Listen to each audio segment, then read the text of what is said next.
Hello YouTube, and welcome back to my channel, The Inconsistent Reader with me, Nikki. Today we're going to be talking about Act or Part 6, as I'm going to start calling them from now on parts. Part 6 is called 6 for Dead, and I need to do a little trigger warning for this episode. So we're going to start getting into some really heavy shit, the forced sexual stuff.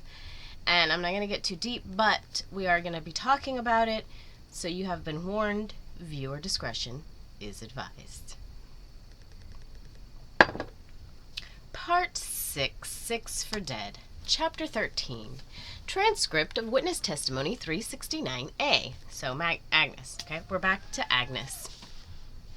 So, Agnes tells us now that Tabitha's dead, and she feels like her whole world has just fallen out from under her.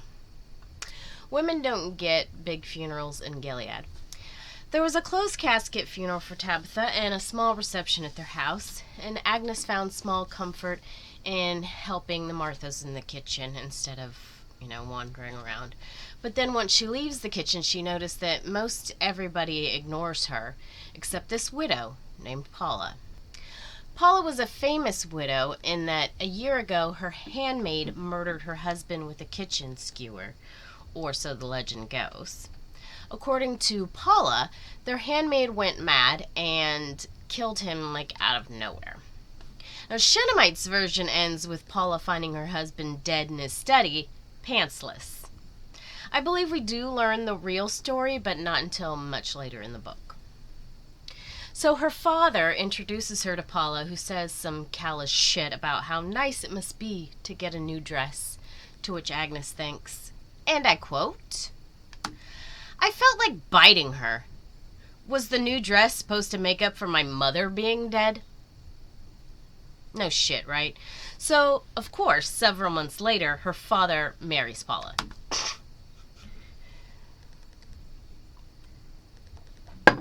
Chapter 14. Okay, so this is one of the reasons there is a trigger warning at the beginning of this episode. So the girls are told this story in class about a concubine, which they compare to their handmaids. So this concubine runs away, and when her master gets her back, it's late, and he's really far from home. So he stays in a town full of strangers. Now, some of these townsfolk didn't like this, and they came to do sinful things to the man. Things that would be especially sinful between men. This is how the story goes. I don't feel this way, obviously. So instead, he puts his concubine outside the door for them. And when he opens his door in the morning, she's dead. And I quote,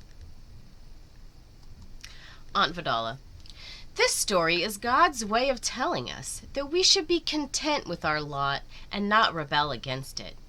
Let's discuss." So once again, this is religion's way of controlling the masses. Stay in your lane, don't make waves, be content with your lot, even if it's garbage. Fuck that. Fuck organized religion, and fuck the patriarchy. Inform people. Treat people equally, and allow them to make their own decisions. Fear is an easy, lazy way to rule, and it's time to stop this bullshit, thinking that easy is the way to go. So anyway, Agnes finds out the rest of the story later. They had to stop the story here because Becca starts fricking out.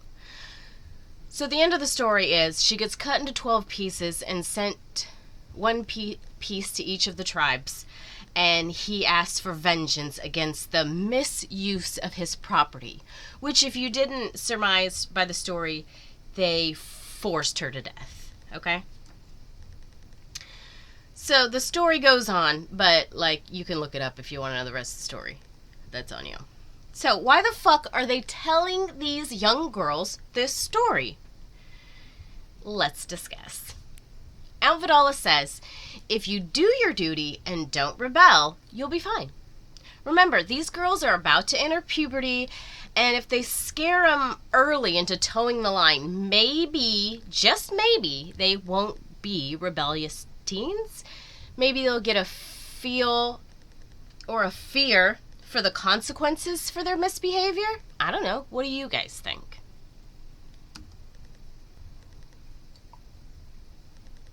Why do you think they are telling these girls this horrific story? Anyway, the story is important because of how her friend Becca reacts. She freaks out, like I said earlier, so they don't finish the story. And Aunt Esty goes to try to calm Becca down, telling Becca, maybe look at the story this way. The concubine was sorry for running away, and she wanted to make amends, so she sacrificed herself for her master. And I quote, "That was brave and noble of the concubine, don't you think?" A small nod from Becca. Aunt Esty sighed. "We must all make sacrifices in order to help other people," she said in a soothing tone. "Men must make sacrifices in war, and women must make sacrifices in other ways." End quote. Later, when Becca is with Agnes and Shunammite, she says, and I quote, "I will never, ever get married," she murmured, almost to herself. "Yes, you will," said Shunammite. "Everyone does." "No, they don't," said Becca, "but only to me." End quote. What do you suppose Becca means by this? I already know, so I don't want to pretend to speculate, but you guys should give it some thought and tell me what you think. Why do you think Becca's like, not everybody does? Chapter 15.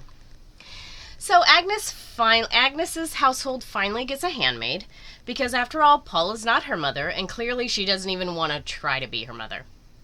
Her friend Shunammite has a real prejudice against handmaids. Remember, her mother is her actual mother, so I don't think she's ever had to deal with a handmaid in her house. And clearly she's just been brought up to hate them. And if Shunammite only knew the truth about being a handmaid, fucking kids, they think they know everything. Don't they? Meanwhile, they have Aunt Esty telling them, and I quote, "Every woman wanted a baby," said Aunt Esty. "What earthly use were you if you didn't have a baby?"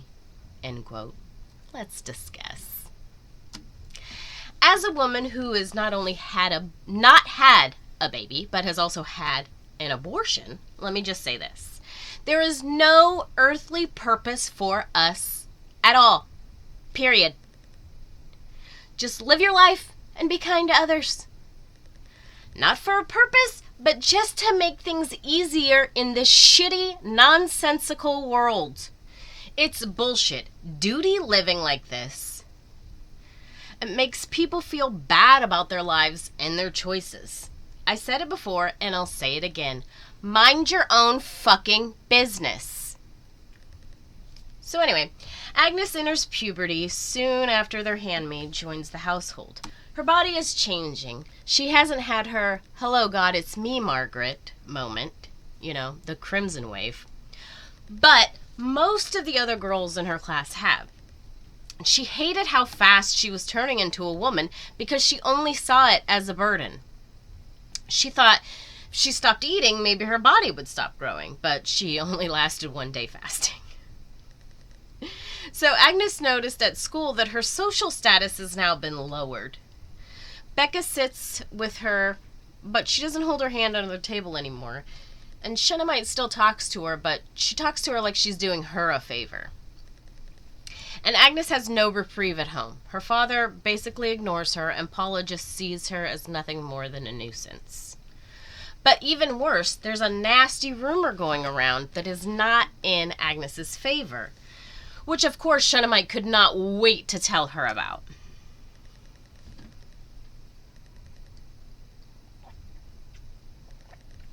So Shunammite tells her mother's not her real mother.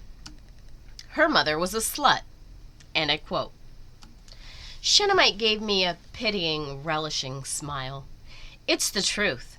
My Martha heard the whole story from your Martha, and she heard it from your new stepmother. The wives know about things like that. Some of them got their own kids that way. Not me, though. I was born properly." End quote.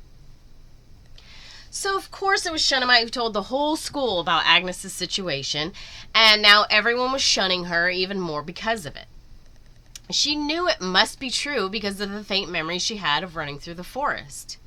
And in this moment, she was alone. And I quote, "No wonder Paula and Commander Kyle wanted a handmaid. They wanted a real child instead of me. I was nobody's child." End quote. Shunammite tells her she'll still stick up for her because, after all, in heaven, all souls are equal. Let's discuss.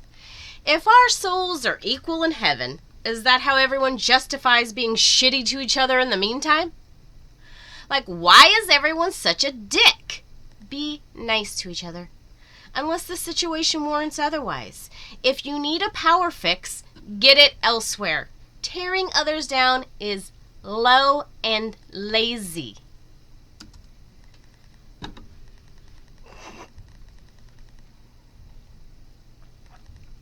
Chapter 16. So for the rest of the day, Agnes is in a haze.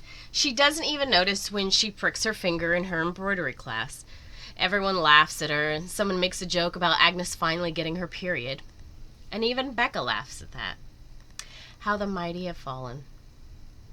So she gets home and immediately questions her Martha Zilla, who just tells her she was loved by Tabitha, and she's loved by them. Isn't that enough? Agnes then starts asking questions about her real mom. And here's where she finds out, of course, her mother was a handmaid. Now, knowing her mother was a handmaid, she starts getting a little obsessed about their own handmaid. And when her handmaid's not there, she goes through her entire room, but she didn't find anything of interest, nothing of note in her room. And then we move on to chapter 17. So this is the second trigger warning. I know you thought we were done, but of course we're not done. This part's going to get a little dark. So their new handmaid is now preggo, which improves her standing at school because everybody loves babies, okay? But Agnes is already jealous of this new baby, and she's feeling more invisible, like as the time goes on. So she has a dentist appointment, no big deal. Normally a Martha goes with her, waits in the waiting room. But on this occasion, her stepmother did not want to spare Martha because the baby's coming and there's so much preparation. So she's just like, you can go by yourself. And Agnes is like, cool, like I get to go do something by myself as a grown-up. This is awesome. So she goes to the doctor, Dr. Grove, and he checks her teeth. And I quote, "Perfect teeth, perfect." Then he said, "You're getting to be a big girl, Agnes." Then he put his hand on my small but growing breast. I froze in shock. "About time you saw one of these." He took hold of my right hand and positioned it on this part of himself. I don't think I need to tell you what happened next.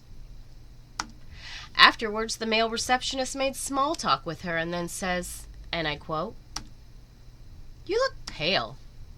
Some people have a fear of dentists." Was that a smirk? Did he know what just happened? End quote. So now, of course, she retreats into her thoughts, wondering if this is just something that's going to happen from now on. And what does she say to her friend Becca? Because remember, this is her father. So Agnes feels like she's betrayed her friend. So let's discuss this. Now, I don't want to get too deep in this, but most girls I know have at least one encounter like this in her lifetime. Maybe not this severe. Mine wasn't. Hell, honestly, most people probably have one uncomfortable situation like this in their lives, sadly. And a lot of people attribute the guilt to themselves. Like, if they hadn't done this, if they hadn't looked this way, or whatever. Now, in the book, Agnes goes on to explain what happens to the girls who report such things.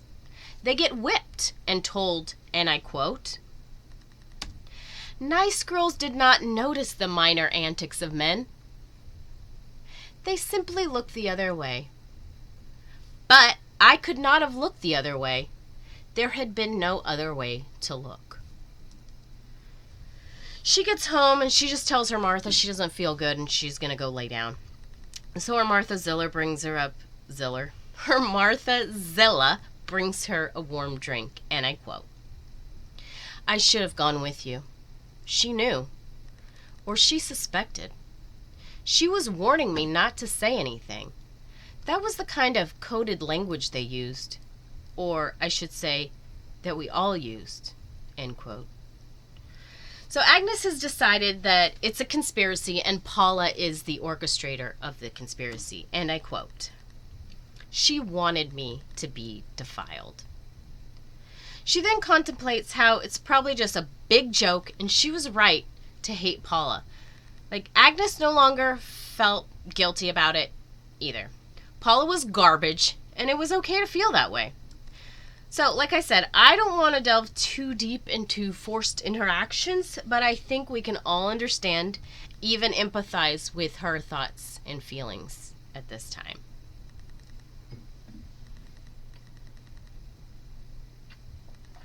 Chapter 18, months later.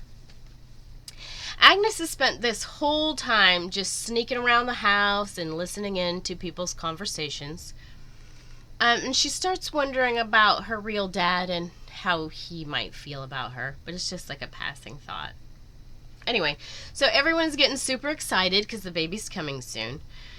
And she wonders, like, what the handmaid thinks about all this. Like, how does she feel about the fact that she doesn't get to keep this baby? Like, does she just cry in her room alone? So the birthday comes, and of course it's the same day Agnes finally gets her period. Now, girls her age are not supposed to witness births for obvious reasons. So of course, since she was home, she had to check that shit out. She could hear shit, but she couldn't see anything. But what she heard definitely frightened her because she heard screams that were not normal. And then a man doctor shows up, and even he was freaking out. So the baby lived, Mark, but their handmaid died because they had to cut the baby out of her. So the handmaid's body is just wrapped in a sheet and laid on her bed. And Agnes crept up into a room to look at her. She kissed her on the forehead, and she promised not to forget her. Interesting side note, Agnes remarks, and I quote, "And when I had the power to do so, I searched for her in the bloodline's genealogical archives. I found her. What was her name? It was Crystal. And that's how I remember her now." End quote. Why would Agnes have access to these archives? Like, after the fall, maybe?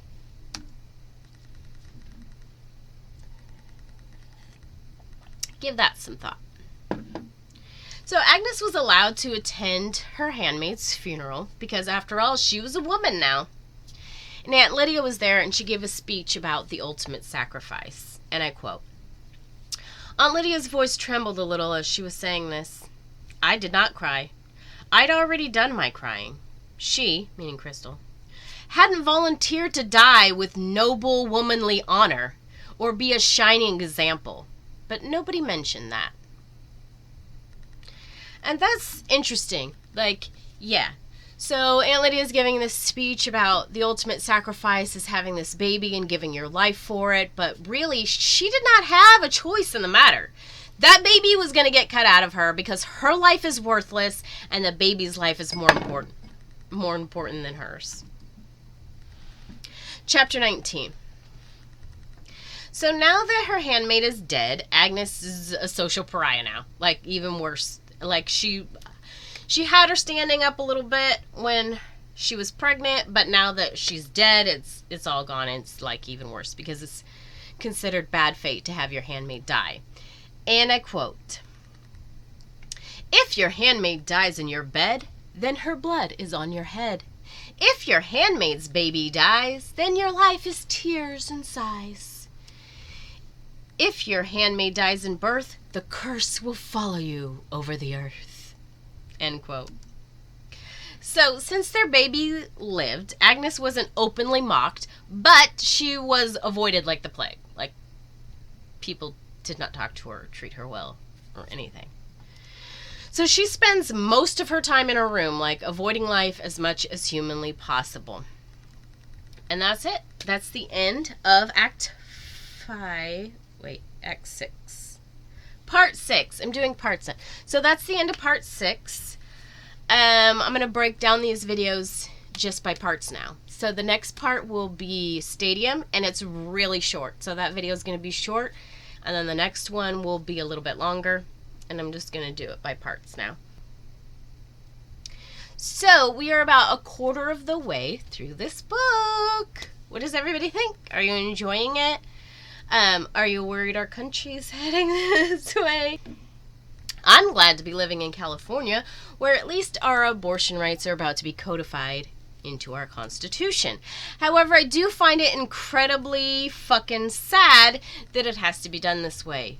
But apparently other people feel like they should be involved in our lives and how we handle our shit, so here we are. Anyway, thanks for watching, and I'll see you in the next video. Have a great day, and make good choices.